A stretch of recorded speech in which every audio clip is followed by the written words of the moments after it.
Today I am going to explain maximum flow problem. So before that you should know what is flow network. So what is flow network? It is a directed graph whose edges are labeled with non-negative numbers representing a capacity for a flow of some kind. Now it has two special nodes, source and sink, ST. The source generates or produces whatever is flowing in the network.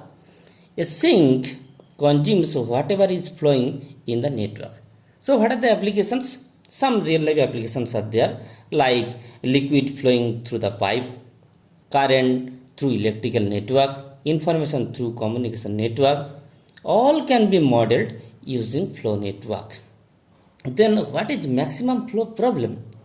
So we have a directed edge and capacities are given. Then what is our objective? The maximum flow problem states that what is the greatest rate at which materials can be shifted from the source to the sink without violating any capacity constant. So your objective, you have to send the materials from source to sink, okay, in maximum, okay, at maximum rate, but without violating the capacity constant. Then what actually the capacity constant is? So if we consider example like the water is flowing through the pipe, then what actually the capacity constant? That there for each, these are the pipes, water is flowing, okay, and these are the unit of flow or capacity. That means 7 unit of water, okay, it can flow through this pipe. 5 units, 8 unit. This is the capacity. Okay. Then in this case, capacity constant saying there cannot flow more water through a pipe than its capacity. So beyond capacity, okay, it can flow more water.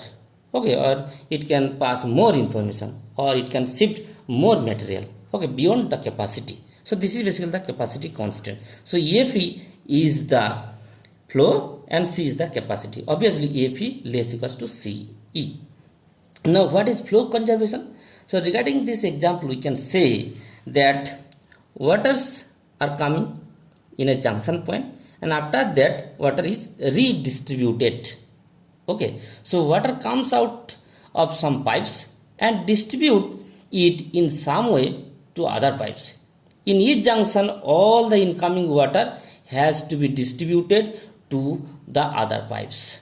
Okay, so in this case, okay, in the junction, there is no question of storage, there is no question of leakage. Okay, like in this case, that through these two pipe, okay, 3 plus 10, so 13 units of water is coming, and after that whenever it is distributing, that 4 plus 7 plus 2, so 13 units water is distributed. Okay, so there is no question of leakage, there is no question of storage. So this is basically known as the flow conservation. The sum of the incoming flow of a vertex U has to be equal to the sum of the outgoing flow of U except in the source and sink. And the third property is skew symmetry property. The skew symmetry property says the net flow from vertex U to a vertex V is the negative of the net flow in its reverse direction. So that means UV, there is a vertex and the capacity is 5. Okay, so by using the skew symmetry property, you can say that from V to U, the information, the amount is minus 5. Okay, so that means FUB equals to minus FVU. Okay, in the reverse direction. In the forward direction, if 5 unit, in the reverse direction, it will be minus 5. And if it is not the S, then obviously the capacity equals to 0. Okay, so this is the problem, the maximum flow. Then what is the objective of this maximum flow problem? The maximum flow problem states that what is the greatest rate at which the materials can be shifted from the source to the sink without violating capacity constant. So our first step is that we have to form the residual network. So what is the residual network? What is the residual network? First of all, you have to know. This network determines the additional net flow we can pass from U to B before exceeding the capacity. Because from V1 to V2 there is a capacity 16 unit and currently you are flowing 11 unit. And what the residual network is saying, this network determines the additional net flow that we can push from U to V before exceeding the capacity. But then by maintaining the capacity constant, you have to increase the flow. Okay, so how much information you can flow more in this path? 16 minus 11, 5 unit. Okay, so from V1 to V2, the capacity is 16 and currently you are passing 11 unit. So you can increase 5 units more in this edge. Okay, and apply the concept, okay, to each and every edge of the flow network, and we are getting the residual network. Now to form the residual network, what we have to do, we have to consider two type of edge. One is forward edge, another one is the backward edge. Okay, for example, that from S to U, okay, the capacity is 3 and currently you are passing 1 unit material. So you can increase the amount of flowing by 3 minus 1, 2 unit. Okay, so how much amount you can decrease? So 1 unit currently you are flowing, so that means 1 unit you can decrease, then it becomes 0. Okay, so in this case 2 by 2, that means 2 is the capacity and 2 units currently it is flowing. So how much amount you can increase?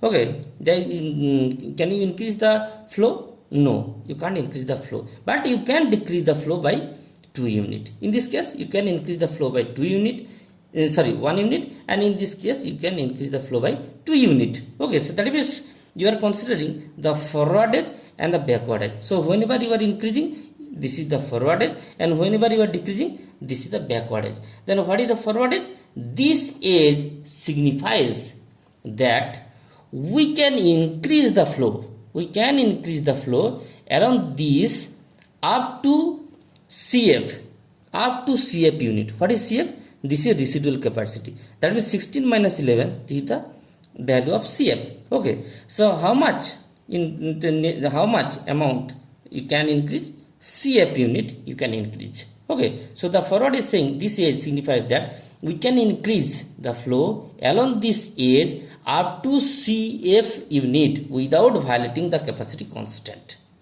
How much amount you can decrease? Okay, so 1 unit you can decrease. So this is signifies that we can decrease the flow along this edge up to CF units without violating the capacity constraint.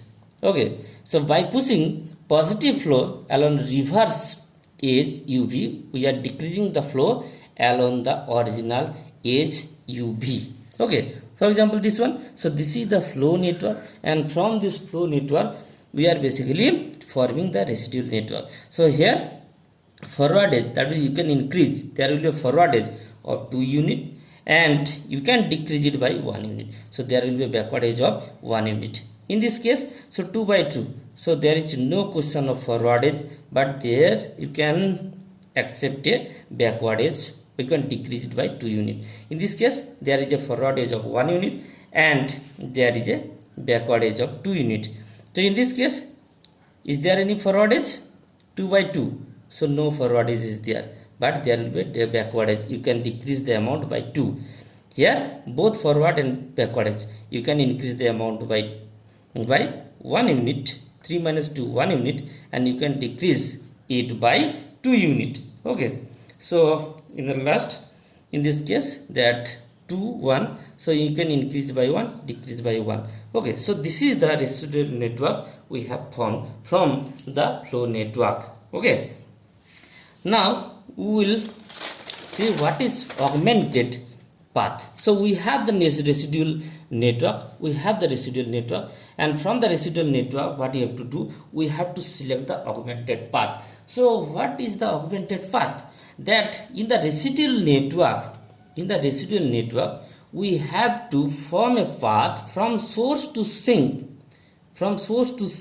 Okay, and whenever there is a path from source to sink, then so many edges are there.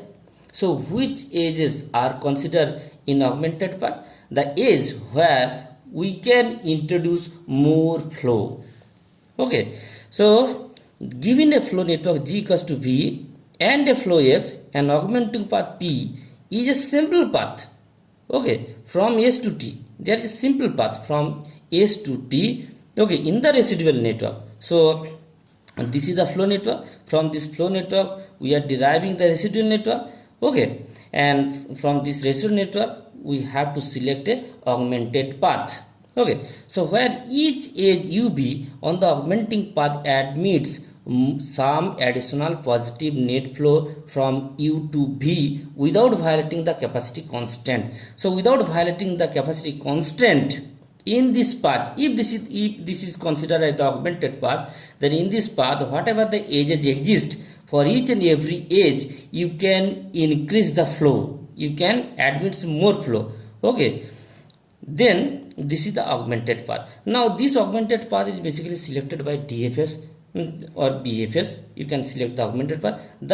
But the condition is that there will be a path from source to sink, and it will consider all the edges where you can admit some additional positive net flow without violating the capacity constraint. Okay, so in this case that 03. So is there any forward edge? Is there any forward edge? 03. Is there any forward edge? So you can increase, okay, it by 3. So there will be a forward edge. But as it is 0, so there is no question of backward edge. So there is a forward edge of 3 unit.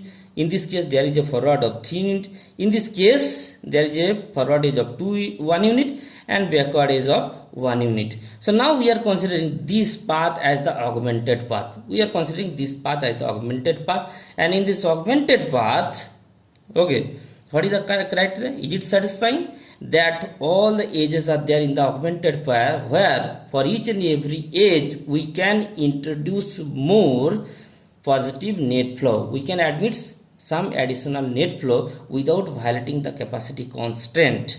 Now if I ask, then here in this line you can pass 3 units of water. In this case you can pass 3 units of water. In this case you can pass 1 unit. So minimum you have to select. So 1 unit of water you can flow through this path. Okay, so that you have to select. Okay, so this is basically known as the bottleneck capacity. So the concept of augmented path and the concept of residual network, both will be applied when we will derive, okay, the Ford-Fulkerson algorithm. So this is all about maximum flow problem.